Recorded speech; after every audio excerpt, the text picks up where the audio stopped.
A gift for a princess. The king of Prabhatpur was worried. He had fondly hoped that by now, his only daughter, Princess Priya, would be married.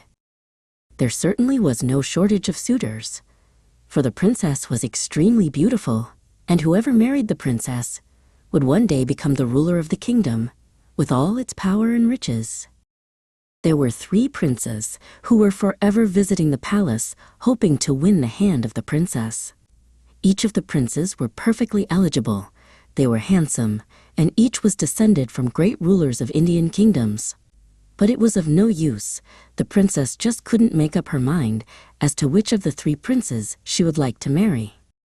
The 3 princes stand respectfully before the royal dais. The first prince and second prince are in the foreground, looking hopeful. Then the king had an idea to solve this vexing problem.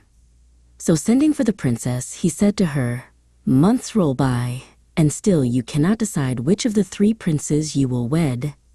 So I suggest that I set the princes a task to perform, and the one who does best shall have your hand in marriage." "That sounds wonderful," agreed the princess happily. So the following day, the 3 princes were invited to dine at the palace, and after they had feasted, the king leaned back in his chair, eyeing the 3 princes approvingly. "Each of you wish to marry my daughter," he said smilingly. The first prince and second prince are seated opposite the king and princess at the low carved table. Now what I propose is, the one who brings within 30 days the most acceptable gift for the princess shall have her hand. "An excellent idea," exclaimed the 3 princes, almost in one breath, and each was eager to get away from the palace, to search for a gift that would win the princess. The days rolled by, and towards the end of the 30 days, one of the princes rode up to the palace, bringing with him a casket containing the most fabulous precious stones. Almost at his heels came the second prince, and he laid in front of the king his gift composing of rare weapons, inlaid with gold and gems. "Now we must wait for the 3rd prince," said the king, eyeing the gifts with a frown. Right at the end of the 30 days, the 3rd prince galloped through the palace gates. When he was shown into the presence of the king, everyone was shocked to see that his clothing was dusty and torn, and he certainly carried no gift for the princess. "Your Majesty," said the prince, addressing the king, "I bring no gifts. I have come to beg your forgiveness, for other events proved to be more pressing, and I have been unable to fulfill the task you set." The king looked at the prince with a smile in his eyes. "Pray tell us of these other events that proved so pressing."